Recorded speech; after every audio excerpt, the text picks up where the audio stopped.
My name is Edgar Fouche. I'm here to speak about secret government technology, reverse engineering of alien artifacts, and the top secret MJ-12 committee, which I write with my author, Brad Steiger. Brad, as you know, has published 143 books and has 15 million copies in print, which is pretty incredible. Before I'm through, you'll know exactly what the Flying Triangle is, the one that's been sighted around the world. It's the most exotic and classified aerospace vehicle that's ever been built. It may be stealthily hovering over Phoenix, Belgium, or your city. I'll show you pictures of Air Force aircraft I've worked, declassified Air Force aircraft, and classified aircraft that's never been seen before. I'll also explain how we come upon that technology. First, I'll share some of my family background. I was born to fifth-generation French Americans, and many of my relatives for generations have been involved with the government in fields of intelligence, crypto, and classified development projects. This is true as far back as Joseph Fouche in the French Revolution, where he was the prime minister under Napoleon. He was the head of the French Secret National Police Force and a direct ancestor of mine. Joseph Fouche started the first organized intelligence organization in the world. The CIA, the Russian KGB, the English MI5, the Israeli Mossad, and many other intelligence agencies have used and expanded upon his methods of intelligence gathering, networking information, and political survival.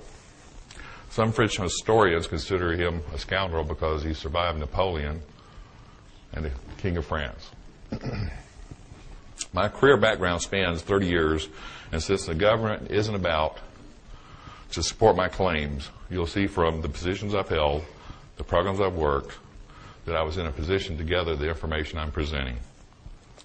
My first job was as a machinist making bombs for the U.S. Air Force at R.G. Letourneau.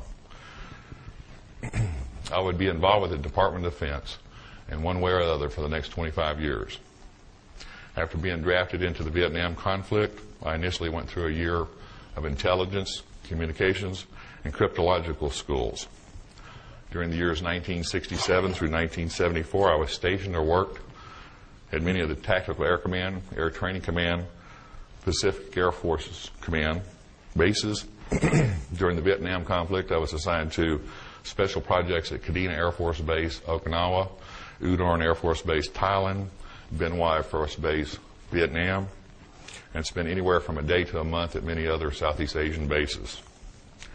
With my training and experience as intelligence equipment, special electronics, black programs, and cryptological areas, I received other government opportunities. I filled major command liaison positions, headquarters manager, DOD factory representative for TAC, SAC, ATC, and PACAF. Later in my career as a defense contractor and engineering manager, I dealt with classified black programs, developing state-of-the-art electronics, logistics, and technical data, and automatic test equipment. I was considered an Air Force expert with classified electronics countermeasures, test equipment, cryptological test equipment, and automatic test equipment.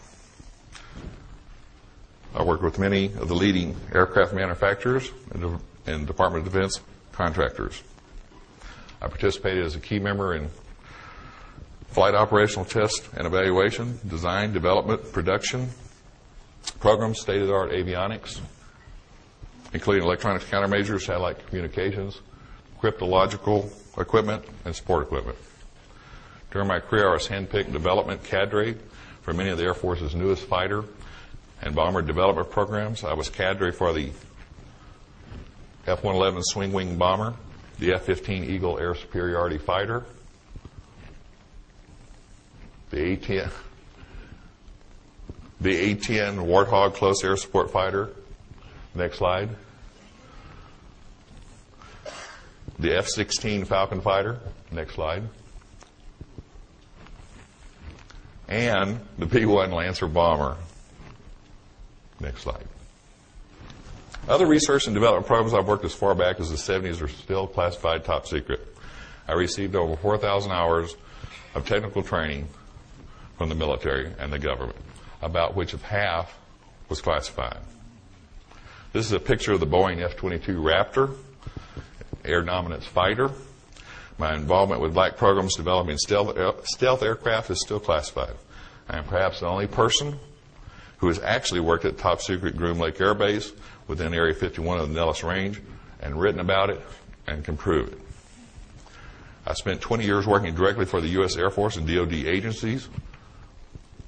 That's a F-117 at Groom. Followed by another 8 years as a defense contractor manager.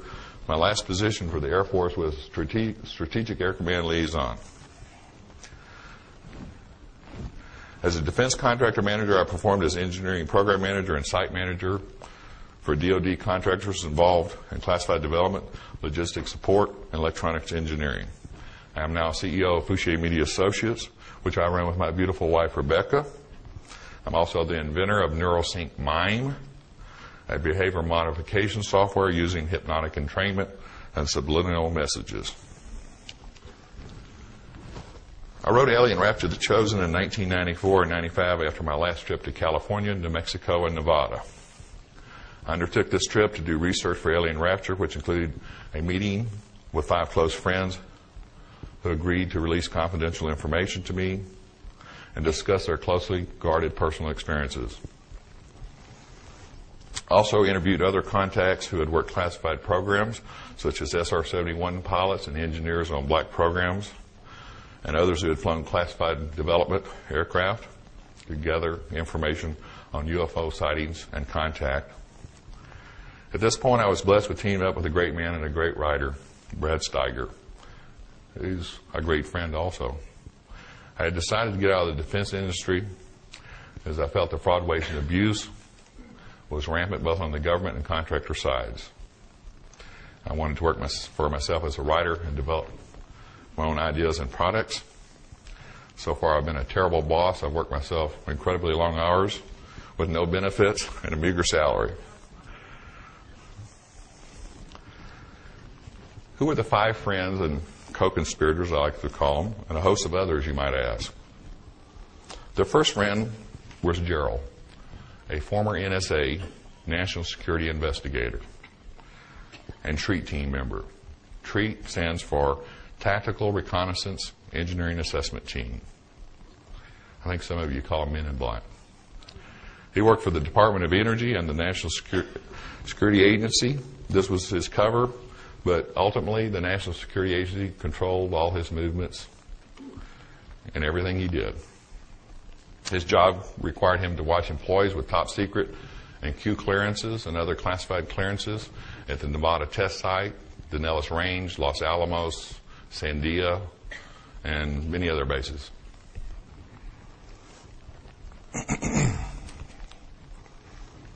He spent a lot of time out at Area 51 for years before I even knew what he was involved in. This is where previously the most classified aerospace testing in the world took place. You may know it as Groom Lake, Watertown, the Ranch, or Dreamland. He was found dead of a heart attack a year after our last meeting. The second friend, Sal, was a person who worked directly for the National Security Agency with electronics intelligence, or ELINT, and became a defense contractor upon his retirement. The third friend, Doc, was an SR-71 spy plane pilot and a U.S. Air Force test pilot at Edwards Air Force Base. The fourth friend, Dale, and I were in the service together during the Vietnam conflict, and I've known him since the early 70s. His father worked for the NSA for over 25 years, and he's the one that sent me the MJ-12 documents. I'll discuss the MJ-12 documents last. The fifth friend, Bud, was a DoD contractor, electronics engineer, worked top secret development programs dealing with electronics countermeasures, radar homing and warning, ECM jammers, and infrared receivers. He retired as a program manager and later died of a brain tumor within 30 days after his symptoms appeared. I also received input from 4 other SR-71 pilots, 2 U-2 pilots, a TR1 pilot, and about 24 fighter and bomber jocks. I got the picture of the TR3B, a person in this latter group. At the time, I had no intention of writing about programs I was involved in due to the Secrecy Act and classification documents I had signed. I had my fill of working for the government and defense contractors.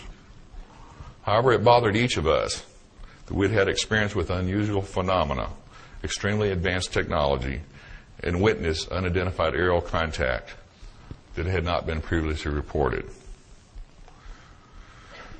As we sat at a table in a dark corner of the Silver Dollar Saloon in Las Vegas, discussing our experiences and swapping knowledge, each of the group of 5 assured me that they trusted me enough to write about their secrets and protect them.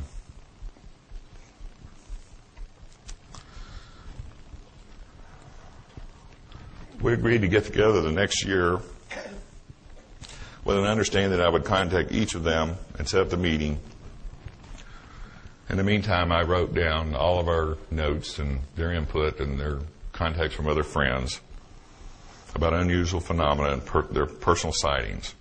Many of the things the group revealed to me were startling, even to me, who had worked 25 years on black programs. I used the information to piece together the story now titled Alien Rapture: The Chosen. I'm going to share some of these secrets and unusual phenomena with you this afternoon. There's a spy plane for the CIA in the 60s and designated the A-12. The Mach 3 Plus aircraft first flew in 1962, taken off from Groom Lake Air Base in Area 51. Later, once the Air Force took over the operation, it was designated the SR-71 Blackbird. My friend Chuck, an SR-71 pilot, related to me an in-flight incident he had in the 1970s. He was returning from a reconnaissance flight, was at an altitude of 74,000 feet and a speed of Mach 3, 3 times the speed of sound. He noticed something flickering in his peripheral vision. Hovering over his left wingtip was a ball of dense plasma-like light. When he stared at it for more than a few seconds, it hurt his eyes. Chuck tried to use his UHF, VHF, and HF communication sets to no avail. There was nothing but static. Repeatedly glancing at the ball of light, he watched in amazement as it moved effortlessly about his aircraft. At one point, the light positioned itself a few feet in front of the spiked cone of the air intake inlet. The enormous amount of air rushing into the engines should have sucked in and shredded almost anything in its path. But the light orb was mysteriously unaffected. The light, he noted, acted in a curious manner. If something inanimate could act in a curious manner, or act in any manner at all. It moved from time to time to other parts of the aircraft, staying until his approach to Beale Air Force Base, California. It was inside of the air base when the plasma ball finally pulled away from the aircraft in a wide arc at ever-increasing speeds. Of course, after reading his incident report, his operations commander told him never to speak of this incident. When Chuck related the story to me, he was absolutely convinced this plasma ball was controlled by some form of intelligence. I have over 24 stories from pilots of similar incidents with UFOs and plasma balls.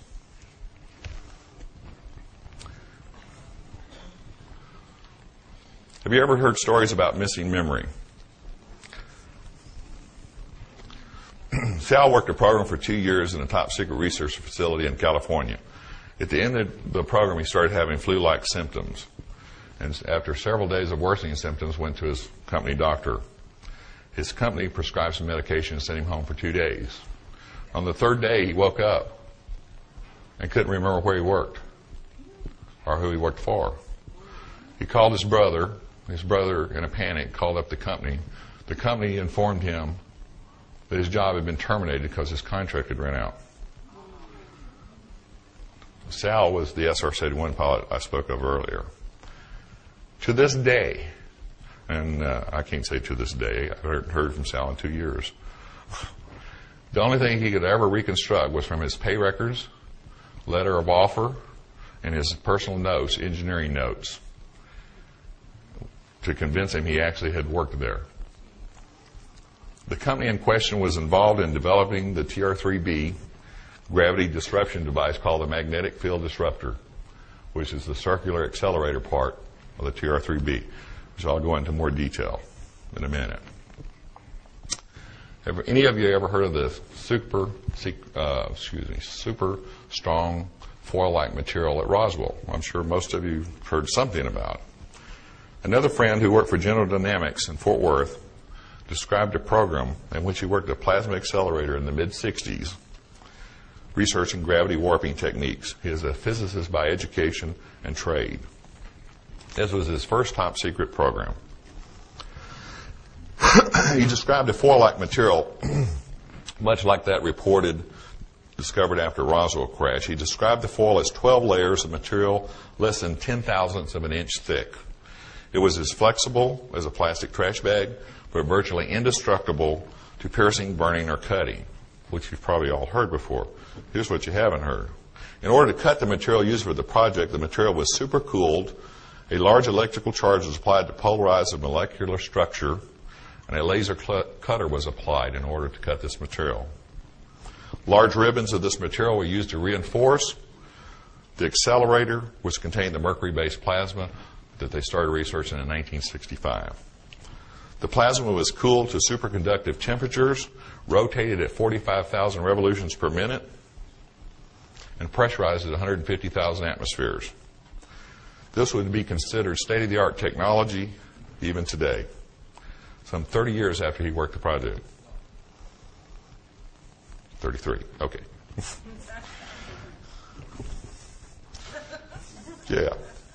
He related that the project achieved this objective. Instruments and test objects placed within the center of the accelerator showed a 50% loss in weight attributed to the reduction in the gravitational field. You'll hear a little bit more about this technology when I address the TR3B and the magnetic field disruptor. From 1973 through 1976, I was home base at Edwards Air Force Base. It is near Lancaster, California, and even nearer the San Andreas Fault. Edwards has a long history of secret technology and experimental aircraft. It's a shame that's not clear. That's a B-2 stealth aircraft. It's a beautiful picture. The YB-49 was flown in 1948 at Edwards Air Force Base, which looks a lot like the B-2 stealth bomber. The XB-70 was first flown in 1964 and looks a lot like the new top-secret SR-75 the Air Force says doesn't exist. Edwards is the home of the U.S. Air Force Test Pilot School and is responsible for flight operational test and evaluation of the Air Force's newest aircraft. It hosts a number of tenant organizations, including NASA and a Jet Propulsion Laboratory facility. I worked the F-111 Swing Wing Bomber, the F-15 Air Superiority Fighter, the F-16 Fighter, the A-10 Close Air Support Attack Aircraft, and the B-1 Stealth Bomber. I was involved with these and other classified development programs when they were just a gleam in some pilot trainees' eyes. One night, a longtime friend of mine and I were standing on top of the Fairchild A-10 hangar at Edwards Air Force Base. It was 2 a.m. and a perfectly clear night with millions of stars visible to the naked eye. This was a very common night at Edwards. I noticed a group of stars we were looking at seemed to be shifting in color. And at the time, I could name quite a few constellations. I'd just taken an astrology course, and we definitely knew what the Big Dipper was. I made a C in that course, I think, or a B.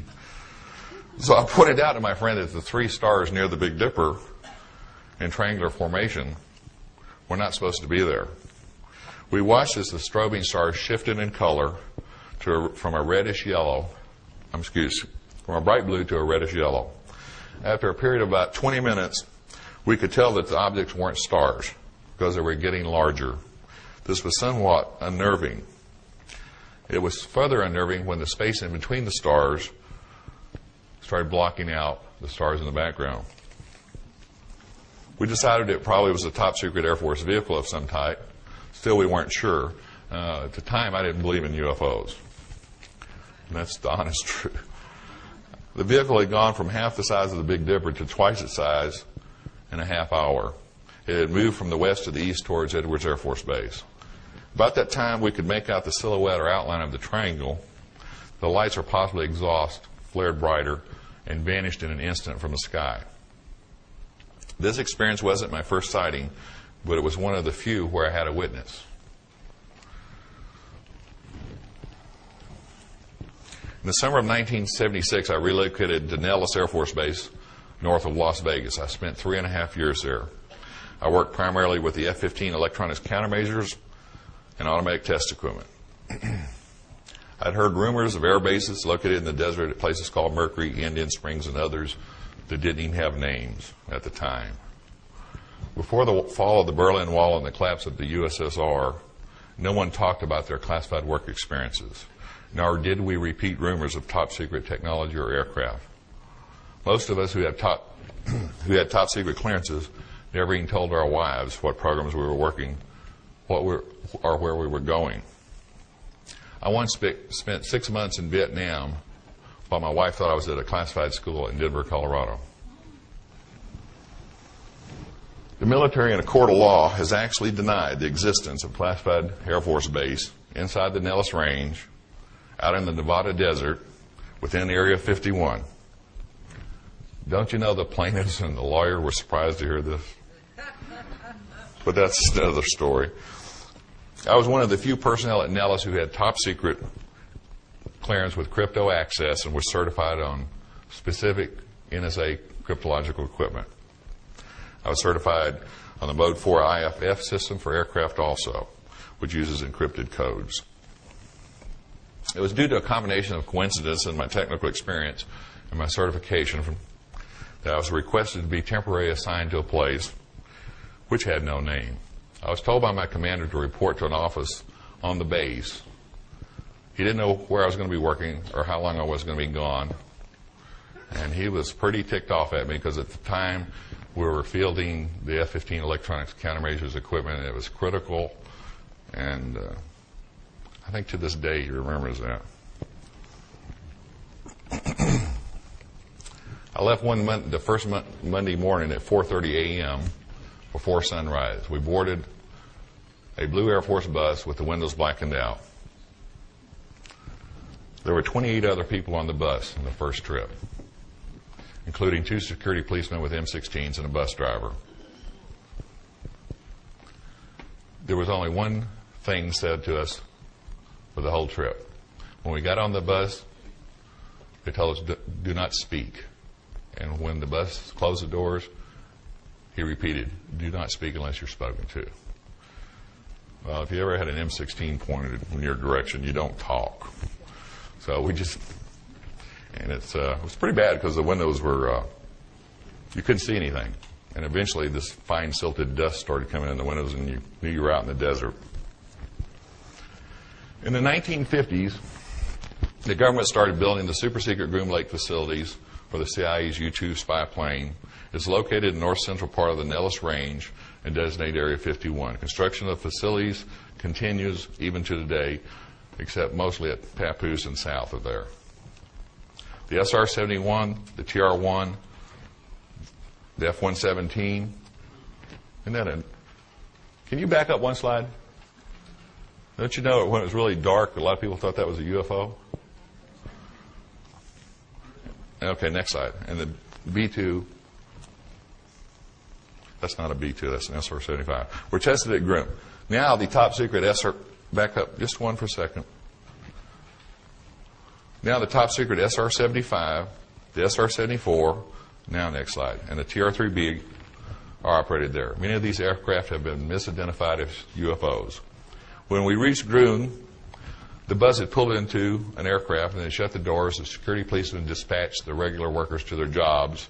I was escorted to the electronics building with a sergeant who had an M16. I'm going to tell you something you've never heard before, and every person that comes after me that tells you they worked at Groom, I want you to ask them about this. Because no matter how much technology you work, or how many times you talk to people, you forget things. But you never forget discomfort.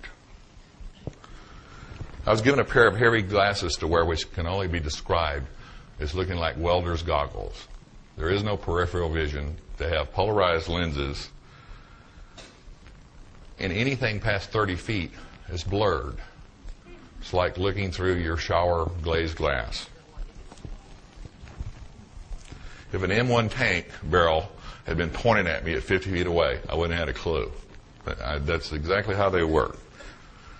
The whole time I was there, some 10 consecutive days first time, followed by numerous follow-up visits. The routine was the same. Leave Nellis Air Force Base before sunrise and return after dark. Only once did I get a glance at the whole base. They were getting ready to fly a classified prototype, and they flew me up in a helicopter, and I was supposed to wear the goggles the whole way, but I kind of peeked. I kind of shifted around, like you do one of these things. So I actually got a look at it from the air. For those stationed at Groom or commuting there daily, the flight schedules are posted for classified flights. Everyone not cleared for that particular program or flight has to be indoors, and there are no windows where you can see out on the flight line or into other hangars. You have to be off the flight line and inside 30 minutes prior to any classified flight. As you know, a couple of thousand personnel are flown into Groom and Papoose and other facilities that they've now moved further south every day from McCarran Airport and Las Vegas and Edwards Air Force Base. Many people drive in from Tonopah that live north of the range. Other people commute through Mercury and Indian Springs from Las Vegas. While at Groom, I made contacts. Later met them again at Nellis Air Force Base or around Las Vegas over time and became friends with them and stayed friends for many, many years. On my third day of the job at Groom, I had to remove a module from a multi-bay piece of satellite communications equipment used to support special mission aircraft. I noticed while inside this bay checking out the wiring, I contained a steel unit about the size of a large briefcase. I noticed it had a National Security Agency ID plate on it. The nomenclature on the nameplate was Direct Orbital Communications Link, which I thought was strange as the unit was part of a digital communications link used solely to communicate with classified Air Force vehicles. I was unaware at the time of any military orbital missions not directly related to NASA. Remember that I'm talking about the late 70s. The space shuttle didn't fly until 1981. I disconnected the unit out of curiosity and removed the rear access cover. To my amazement, there were some half dozen large-scale integrated circuit chips with over 500 pins. The inspection stamp was 1975, so you have to visualize what we have today going back to 1975 when, did we even have TRS-80s then? It was about the size of a Zippo lighter. I believe the most advanced processor speeds the NSA had at the time were equivalent to IBM 8088 running about 4 million cycles per second.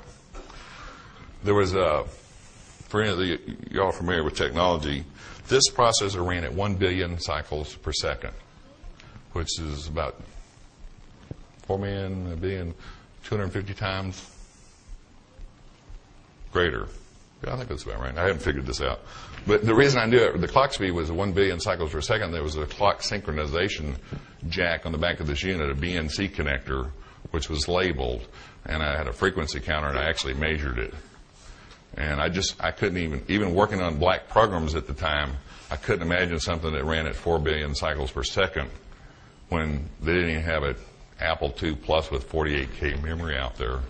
And we had these clunker IBMs that were like 4 bays that only ran at 4 million cycles per second. Yet we had this one circuit card with modules on it. It's incredible if you know even the slightest bit about technology. In the Groom mess hall, I heard words like Lorentz forces, pulse detonation, cyclotron radiation, quantum flux transduction field generators, quasi-crystal energy lenses, and EPR quantum receivers. I'm not going to talk about quasi-crystals. I want to make a prediction. Quasi-crystals is the key to everything you wanted to ever know about how they got here. And that's all I'm going to say about it now. except one of the quasi-crystals is a hydrogen crystal. I wrote down everything I saw, heard, and touched in my log every night. But as you would expect, the food was great, but it had to be. There was no cable, no alcohol, and no women. So everybody got fat.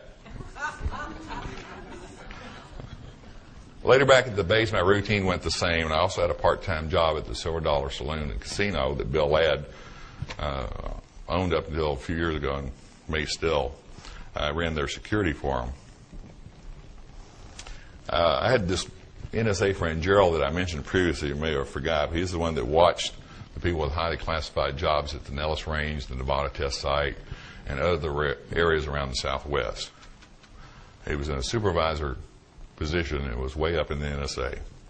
But he liked the field jobs. He didn't like staying up around Fort Meade or any of the other places those guys in three-piece suits hang out.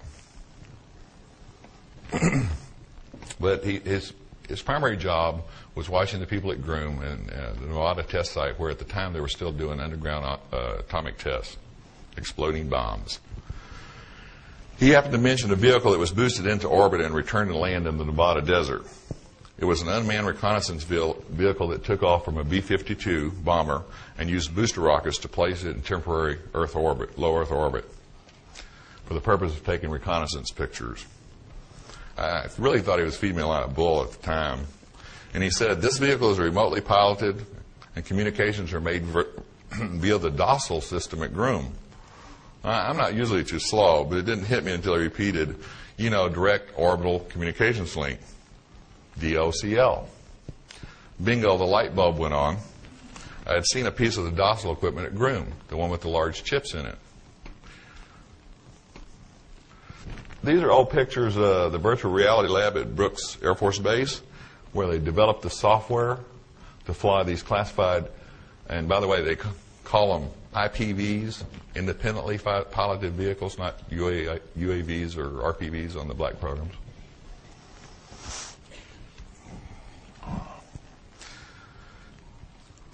After I agreed to, has there only been one of these showed? Okay.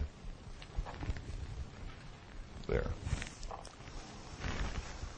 After I agreed with my friends to write the story, there was a lot of discussion on who would stick their neck out. I don't know what that tells you about me. But they were, long after we were researching this book, they stayed with the defense industry, and I got out. So I was the only one directly tied to them, so it fell on my shoulders. I talked to several military judge advocate general lawyers, or JAGs. I actually did. I actually made appointments with them. And I told them I'd worked many classified programs and I wanted to write a fiction story that is technology-based. I was told I couldn't name any real individuals with real clearances or covers or their working names, and I haven't.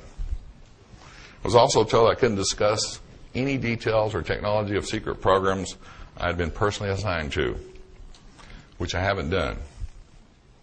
Then I was told as long as I did that, I could damn well write what I wanted to, and I have. Of course, I didn't tell them I was going to write about the government conspiracy to cover up UFO contact and reverse engineering of government, reverse engineering of alien technology, or that I was interviewing SR-71, U-2, TR-1, and the SR-75 pilots that I made contacts with over the years and had flown classified aircraft. But I didn't think that was important at the time to tell them. You don't think that was important? But you give the government too much information, they just screw it up. In the summer of 1992, the five friends and I, there were six. See, when I run out of five fingers, I just get confused. I had completed my notes from our first meeting interviews. On my last trip to Nevada in 1994, without benefit of my friends, I wanted to use some information from some other retired military friends and cross-check my facts. Everything I've written about an alien rapture, I've got from at least two sources. I have a lot of stuff that I haven't written about, and I probably won't, that I couldn't verify. And every one of these sources I either knew directly for 20 or 30 years, had worked blank programs, or only talked to their closest friends that they had also known for many years. We did not talk to one person that somebody hadn't known for at least 15 years. We didn't want any strangers appearing with information. We only trusted our closest friends. Bud, one of my co-conspirators, had informed me he had a cancerous tumor and was going through some serious depression. He died 30 days. It was just incredible. He found out on a Thursday that he was having numbness and dizziness. Went to the doctor, found out 3 days later he had a cancerous tumor, and 29 and a half days actually later, I talked to him the night before he died. He was gone. So this was a blow to all of us. He was our guru. The remaining three friends, Sal has dropped from the face of the earth. It's hard to define paranoia in a group of six people like we were at the time doing what we were trying to do. But Sal was the most paranoid, and he's called us up a little over 2 years ago and said, I don't know if you're going to hear from me again, because we actually had a publisher and were convinced we may have a chance of getting this out before the government set on it. So he just freaked out.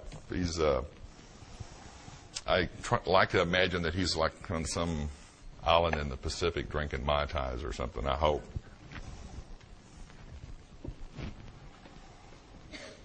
Let me talk about my friend Doc. He has a theory that UFOs seem to like fast aircraft. This SR-71 pilot, Doc, was stationed at Kadena Air Force Base, Okinawa, where the SR-71s were stationed on the SAC side of the base back in 1973. In fact, I think they still are. I was there last time in 81. While flying back across the South China Sea from a reconnaissance mission, he encountered a shadow over his cockpit. Doc said his avionics systems went totally haywire and he felt the aircraft nose down slightly, which can be dangerous at 2,000 miles an hour or 35 miles per minute. When he looked up, he was so startled that he almost panicked immediately. Made evasive maneuvers to his right and down, which is one of the maneuvers they make if there's a missile detected. Doc said the object was so big that it totally blanked out the sun.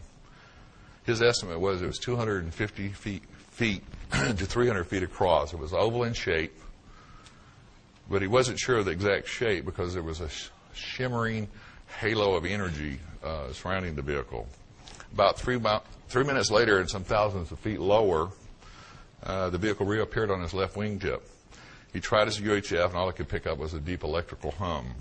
He abandoned his attempts, made evasive maneuvers, and for the next 10 minutes, this thing moved about his aircraft effortlessly and stayed right on top of him.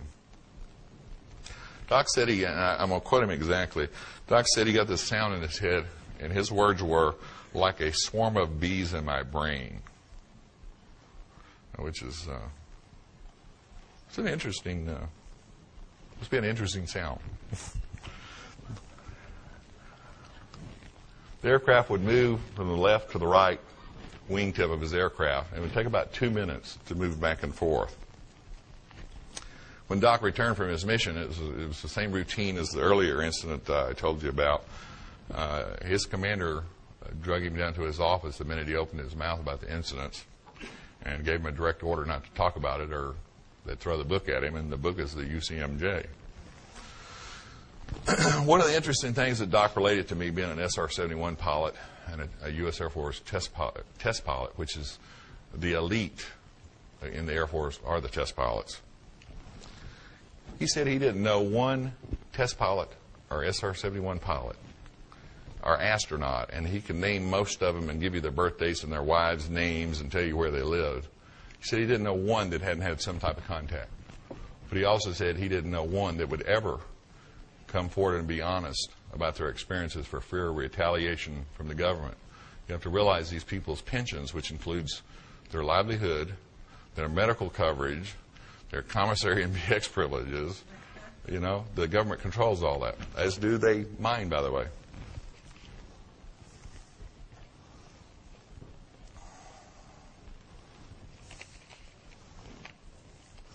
Doc had a friend, Dave, who was kind of a righteous kind of guy. He didn't drink or smoke, and I've met the guy. He kind of rubs you a little, but it's people that are too perfect make those imperfect people a little uncomfortable, I guess.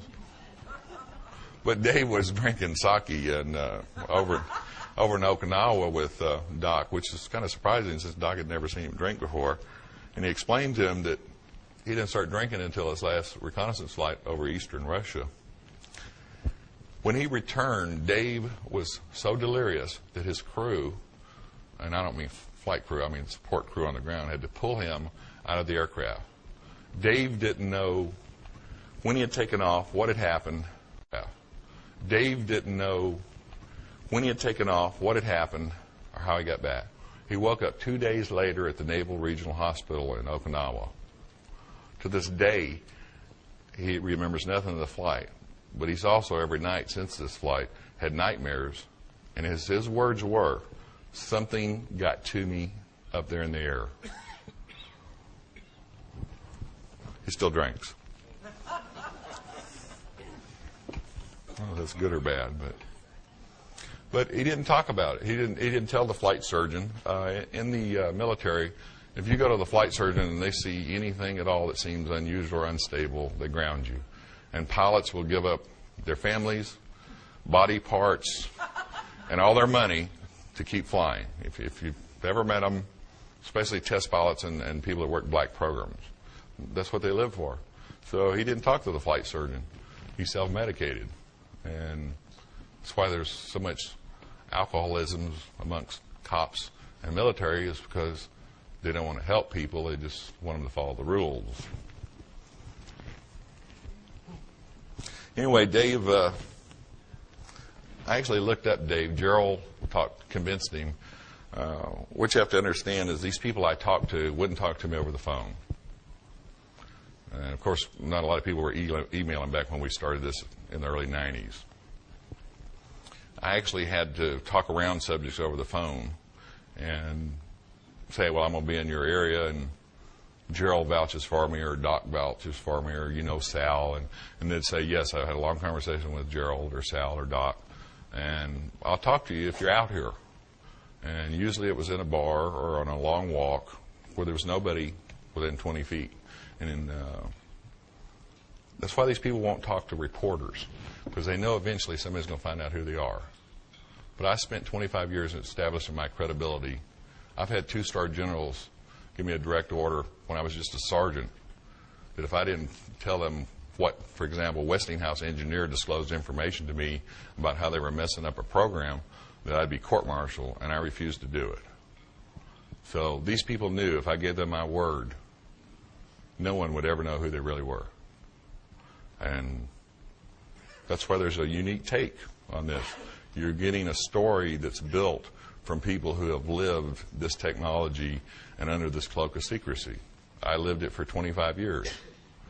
And then I realized we were the government. Next slide. One day while at Nellis, we were informed there was an F-15 that had crashed out on the Nellis Range, which is near Area 51. This was in 1977.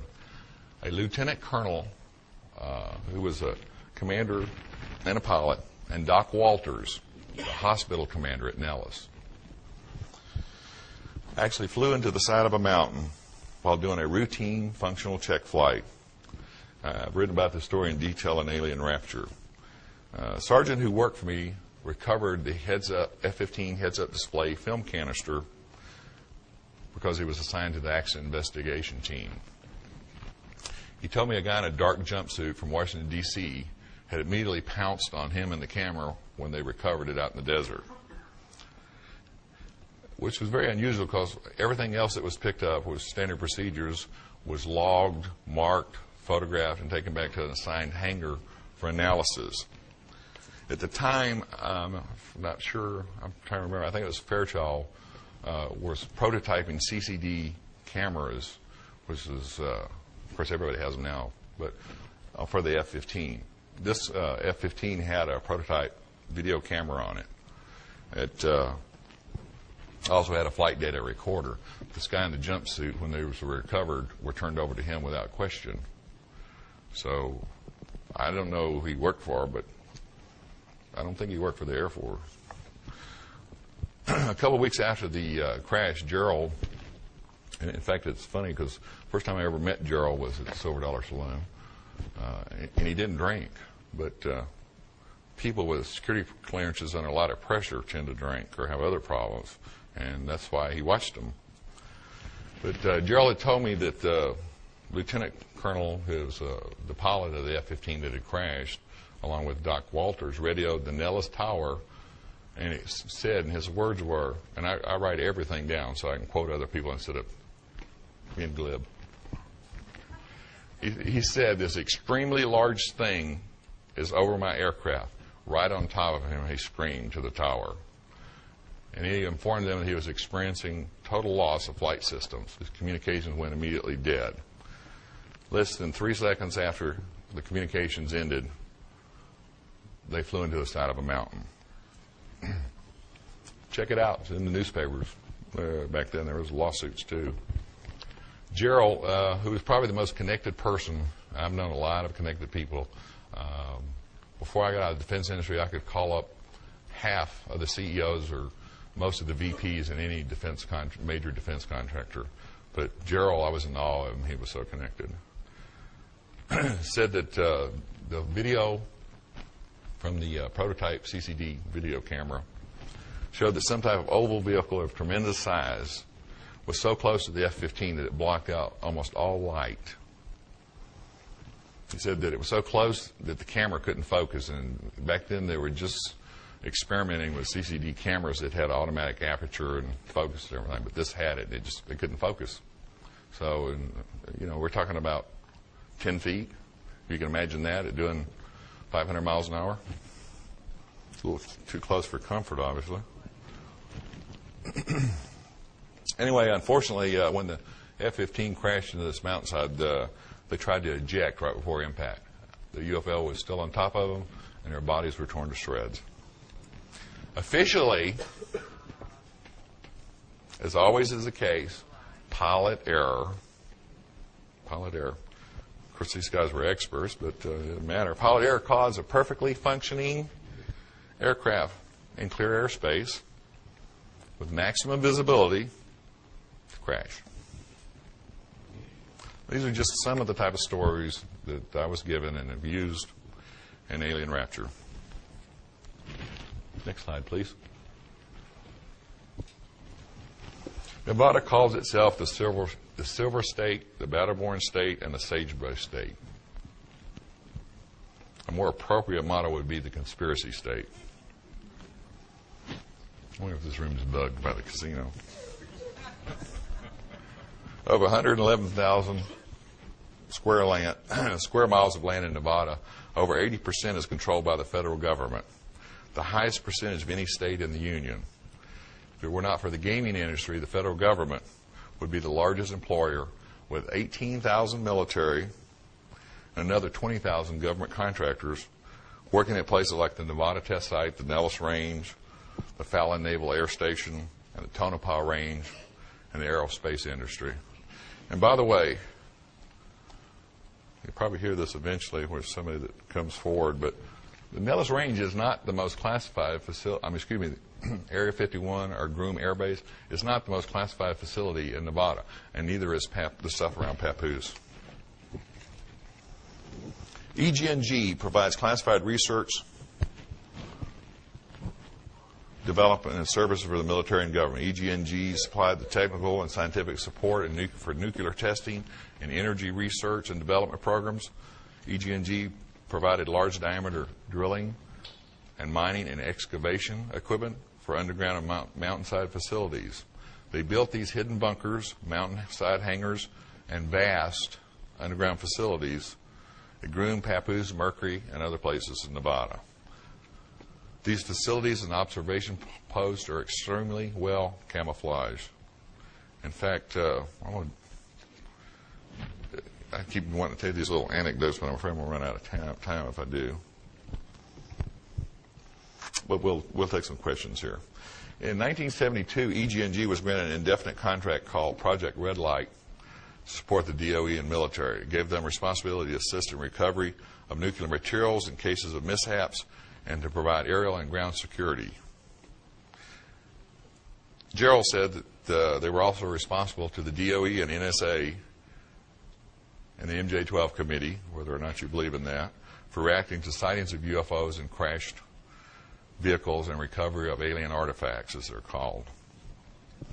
Okay, so now you say, what's going on today?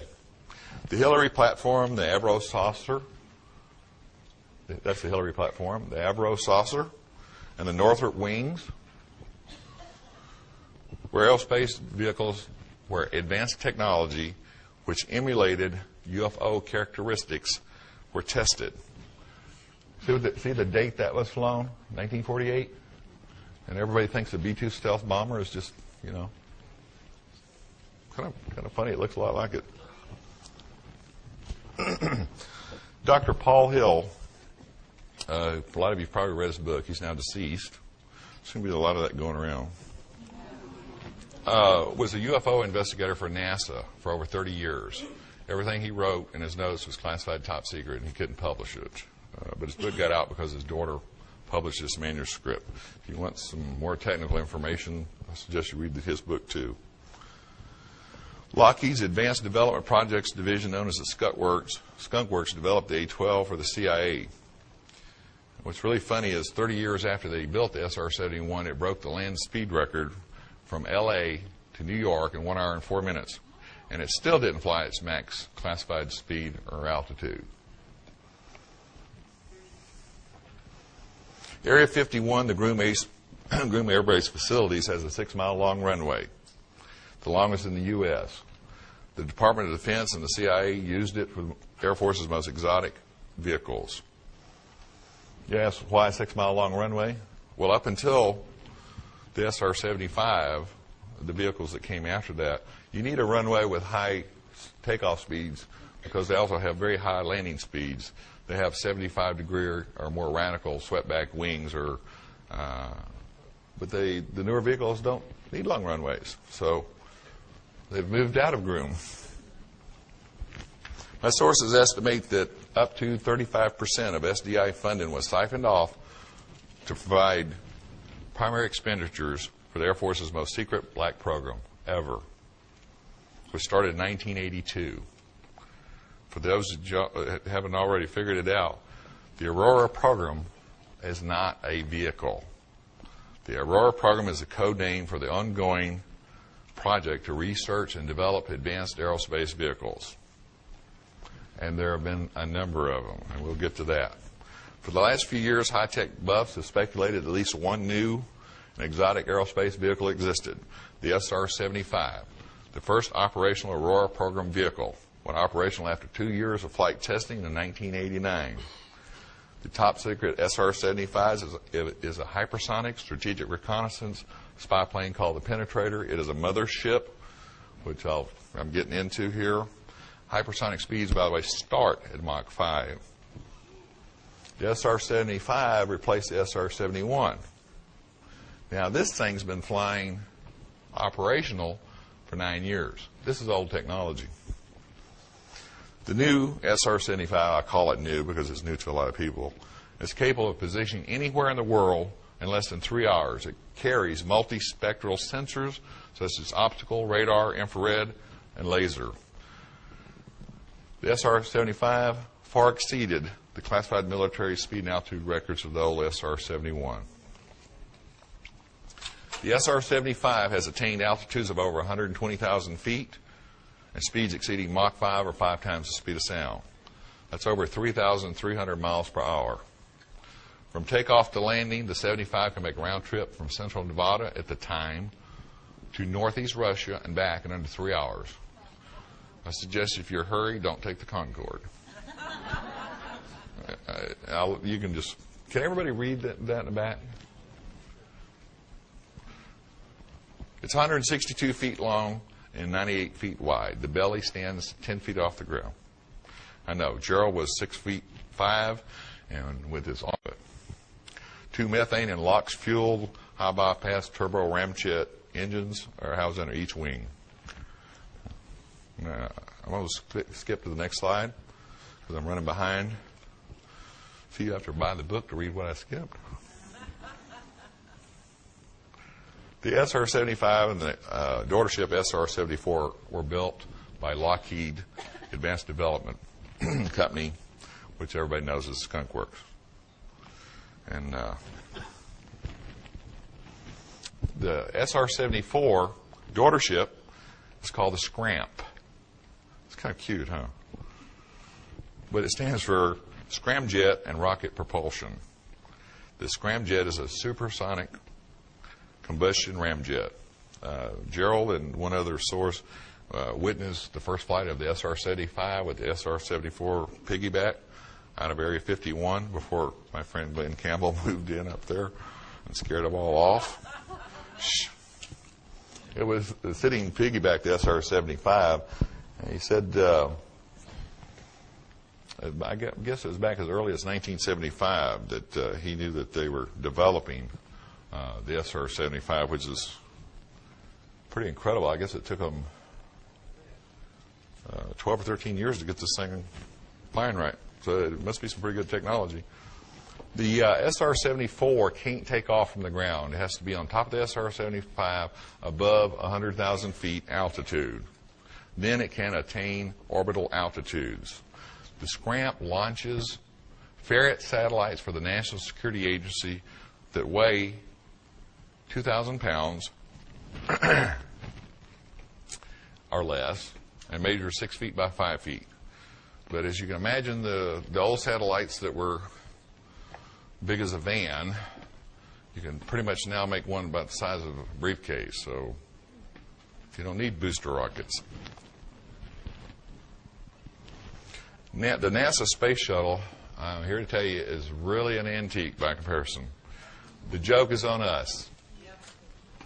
If you think these rumors are far-fetched, look at the YB-49 and the XB-70, flown in 1948 and 1964, respectively. Now look at the SR-75, which has been spotted numerous times. You say the government can't keep a secret? Boy, you're wrong. There's new rumors from my sources that two new vehicles have been placed in permanent orbit. One of these vehicles is the Space Orbital Nuclear Service Intercept Vehicle, SunCIV. When you hear it from another reliable source in 10 years, you'll remember this. It's codenamed Locust. The SR-74 and the TR3B Flying Triangle can deliver spares replacement units, service fuels, chemicals, and modules to the SunCIV, or Locust.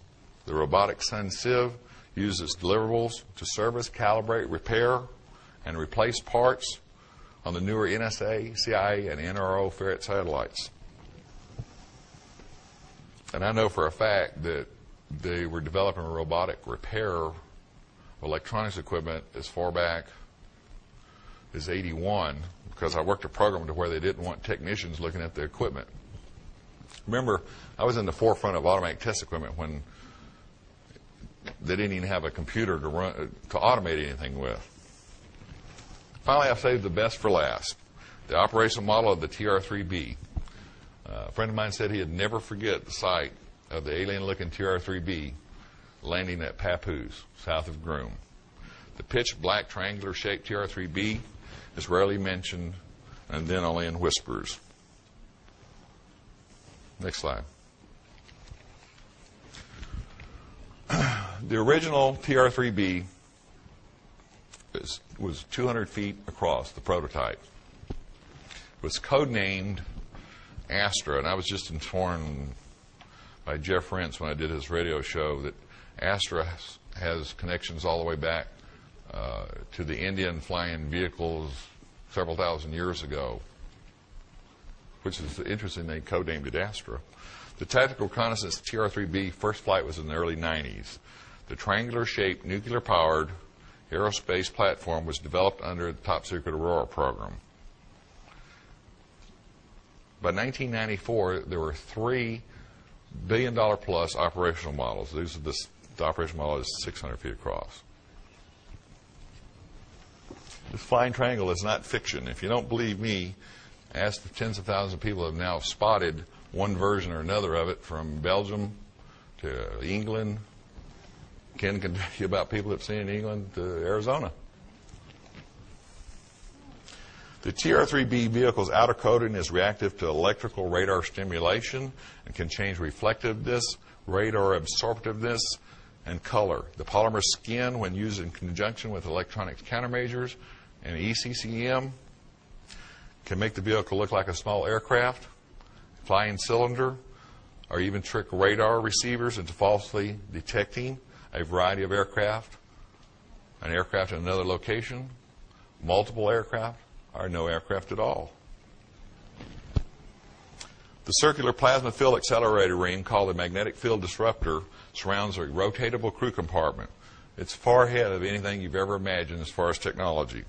Sandia and Livermore Laboratories developed a reverse-engineered MFD, and I believe the government will go at any lengths to protect this technology. But you're not going to be able to build one of these from what I tell you, nor am I. So the government will go to any lengths. Believe me, the plasma in this accelerator is mercury-based. It's pressurized at 250,000 atmospheres at a temperature of 150 degrees Kelvin, superconductivity, and accelerated to 60,000 revolutions per minute to create a superconductive plasma with the resulting gravity energy. The MFD generates a magnetic vortex field which disrupts and neutralizes the effects of gravity on mass within proximity by 89%. Do not misunderstand. This is not anti-gravity. Anti-gravity you can use as a propulsive force. The mass of the circular accelerator and all the mass within the accelerator, such as the crew compartment, avionics, MFD systems, fuels, environmental systems, and nuclear reactor, are reduced by 89%.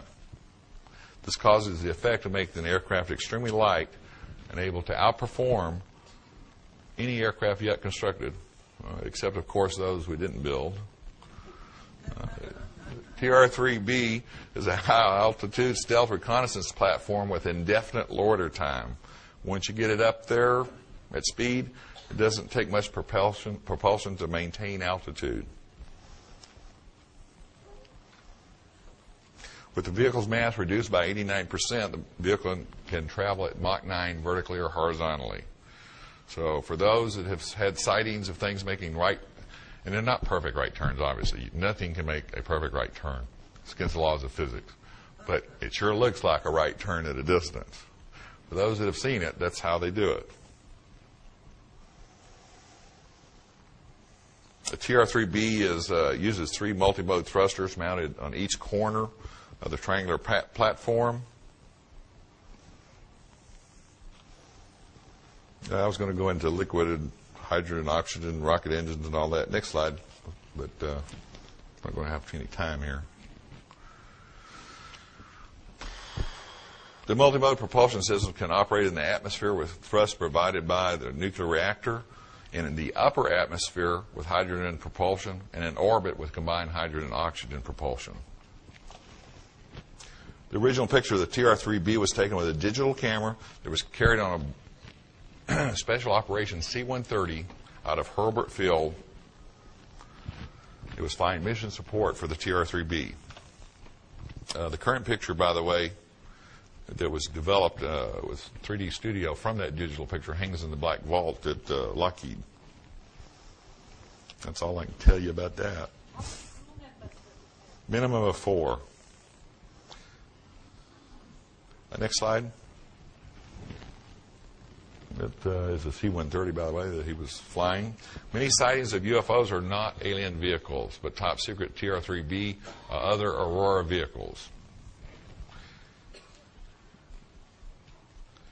Next slide. That was the original digital picture. Next slide. I do have 25 minutes? Okay, I'm skipping along. So.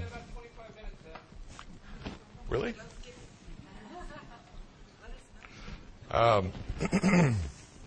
There's a lot of confusion, like the Aurora program being an aircraft.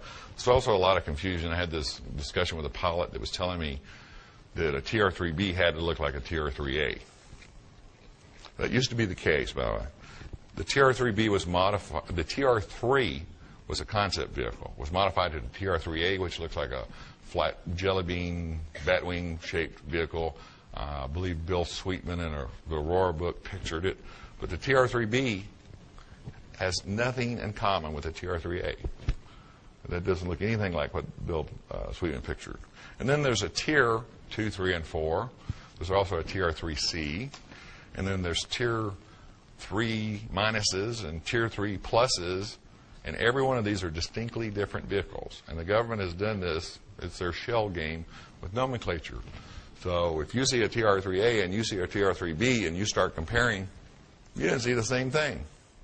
And if you have heard from somebody a nomenclature and you're comparing, yeah, that sounds like the TR, you mean your TR, then it doesn't match up. Sneaky, aren't they? Before Gerald died, we had a long conversation. He was sure he had documentation that could prove the existence of reverse engineering of alien technology. We talked about a lot of things, but I don't know. I've published just almost everything that was given to me or passed on to me. I don't know what else he knew. He was obsessed with quasi-crystals, and I'm not even going to get into that because I'm not a physicist and I don't understand that. I also believe that Colonel Corso, do you like that picture? Whoever can really figure out what it really is, I'll buy you a Coke. You ever seen a convertible aircraft? Leave it there for a second. Can everybody see that?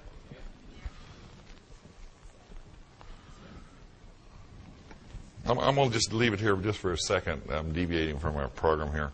I received the MJ-12 documents from Dale, who I had mentioned earlier is one of my 5 closest friends for over 20 years. In fact, Dale and I knew each other from our first trip to Vietnam in '69. His father now has been, before he retired, put in 30 years, almost 30 years with the NSA, and transferred over as a military officer. When I sent Dale a copy of the manuscript before I even got shortly before Brad Steiger got involved with the project, he read, as did all my friends that were still around that gave me input, read a draft to make sure that I hadn't misquoted them or I hadn't given out any information they were uncomfortable with or they felt they could be identified with. So Dale was reading the manuscript, and his dad and him were very close. Said, I'm going to give you some documents. And he says, they're blackened out. And he says, but I want you to retype them, and where there's blacked out, just leave spaces. Dale's father is the one that passed on the MJ-12 documents to me. Okay, next slide. And we're going to get into this here. That's just a cool picture. I just thought I'd throw that in. That's supposed to be a wormhole in the TR3B, and I tried to visualize what they were doing with these quasi-crystals, and that's my visualization. Okay, next. For the remaining time I have, I'm going to discuss the MJ-12 documents I received. There's already been a lot of controversy over this, and I'm just barely going to be able to scratch probably 2% of what's in the book. And I'm going to let y'all, any of the interested, read this while I take questions and answers. But I'll tell you this, a couple things when we get through them. These documents I received, and by the way, I've copyrighted every government document I've got my hands on or information, because I want the government to come forward and say, we have a copyright to that. Yeah. So, I hope they do. Okay, now, can y'all read that? Well, it's going to shorten my question and answer, but I'm going to read a couple things to you. The presidential order signed in 1987. Previous slide, back up just one real quick. The most fascinating things to me was, one, it's an unnumbered order, which, by the way, is not uncommon. This is not the only unnumbered presidential order there's ever been. You can find that out through research. And secondly, it's authorized by proxy. That's scary. It's like, that's scary. It's like giving your ex your checkbook with all and a signature stamp. You know, it's like. Okay, next slide. By virtue of the authority vested in me as the chairman of the Mars Jupiter 12 Committee, an ultra secret committee established by President Truman with full consent and permanent voting members of the Mars Jupiter 12 Committee, this presidential order by proxy is established as follows. Now, I'm not going to get in debate with anybody about what Majestic 12 stands for. This Mars Jupiter was on the document, and I know that a lot of people think it stands for a lot of other things. And I've been hearing, I'm not a UFO person. I was a technology person. I haven't read a lot of these books, but I heard there's a is it Sitchin that discuss 12th planet. So I believe these documents are real. Whether or not you believe them, it's your right. But Mars Jupiter 12 has never been used in with Majestic 12 or MJ 12. So I wanted to clarify that this is definitely different. I know it, you know it. And for those that think I might have mistyped something wrong, that's the way I got it. Charter. This is pretty scary stuff.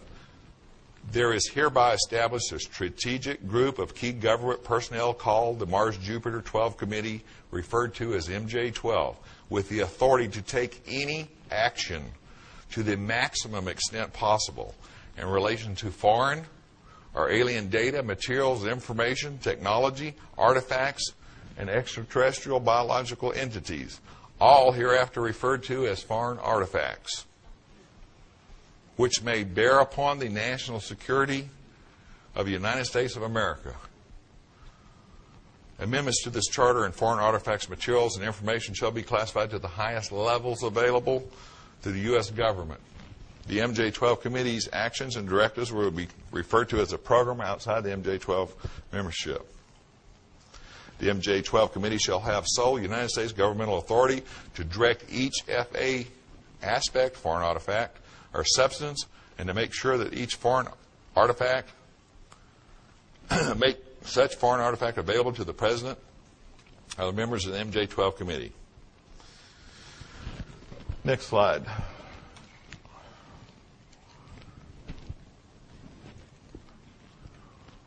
The several departments and agencies of the government, Department of Defense, as identified by the MJ12 Committee, shall be notified by Department Directive to consider any foreign artifact as highly classified and alert DoD Foreign Technology Division immediately upon occasion of any incidents, happenstance, or encounter with foreign artifact. We now know what a foreign artifact is. We've seen a few of them. Next slide. Next slide. Before somebody really good at researching discovers the date on the go back one? Yes, ma'am. Okay. Before somebody I'm sorry. I'm going to deviate from this just a second. I want to clarify something. Certain dates and names were left out of these documents. I personally filled them in. Brad and I talked about who was most likely the person. We did our best guess. But before somebody really good at research discovers that February 22nd is my birth date, I'm going to tell you it is. The year was in there, but not the date, so I put the February 22nd in. It's cool. It's George Washington's birthday.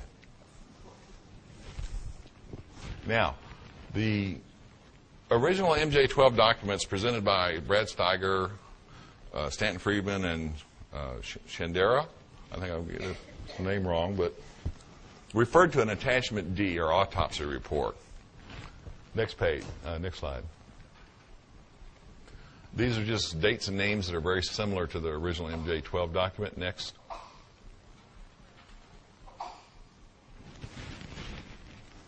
The purpose of this preliminary postmortem examination is to determine the cause and manner of death, the origin of the entities, and the type of biological life form. We're not going to get to the meat if we don't move through this general stuff. Next one. This basically talks about unidentified debris, where it was crashed, who was there. Next slide. Now, what you have to remember is I received and copyrighted this information prior to 1994. This is before Corso ever wrote his first draft. It is before the alien autopsy film was known about, even by Tim Shawcroft, who I just did a video interview with last night, and they were the first to publish the alien autopsy. All this was copyrighted before anybody knew anything about things that have come since. And this is another thing that validates these documents, at least for me. One is the fact that they discussed that all the bodies were identical. And trust me, when the military says identical, we're talking identical. I'm not going to read the details because there's some highlights I want to get into. Next slide. You're talking about the covers. Don't go back, but on the previous page, at the end it said a dark, coarsely textured, flat, black, seamless, almond-shaped apparatus covers each eye with no apparent attachment points. For a lack of better description, eyeglasses or sunglasses come to mind. Perhaps their apparatus is an aid in distance viewing, blocking harmful solar radiation, enhanced spectrum detection, low light or infrared vision, or some other unknown use. Again, I'll make a point of this. Before Corso wrote about seeing these funny lenses, before the alien autopsy, y'all have seen it. Remember them peeling off these little black lenses for everybody that says aliens have black eyes. Well, these guys have been hanging around Hollywood because they're wearing shades. Okay? They are not their natural eyes. They have some type of lens. All this was copyrighted prior to 1994. We have documentation. We can prove it to anybody, just like I did the Brits. When they asked me if I could prove I did all the jobs, I said I brought 200 documents. And it's all going to be on their film, by the way. So that, to me, it's just extremely fascinating to know that, I got all the documents. I didn't even know what MJ12 was, by the way, when I got these documents. Color me stupid. I just didn't know. The other point, other than eyes, this has never been discussed. It's a shame we can't talk to the government people that did the alien autopsy so they could spread a little disinformation. It says tiny lines run horizontally from head to foot, much like record grooves, but smaller, and are only discernible through a magnifying glass or microscope. To me, the only reason you'd have something like that is if this thing was a manufactured being, which would also explain why they're identical, and for energy absorption of wide spectrum. And the other thing that, since we can prove this was copyrighted long before this other stuff, it says at the bottom, one large geo organ is present. How many of y'all remember on the cadaver of the alien, on the alien autopsy, and they opened it up, and there was one kind of round organ in the middle that just looked like, one of those stupid donut tires they put in your trunk that never work? So, here again you have my belief from my sources and documents that we copyrighted that the alien autopsy was done under the direction of the government. And it was done as close as possible to the real thing.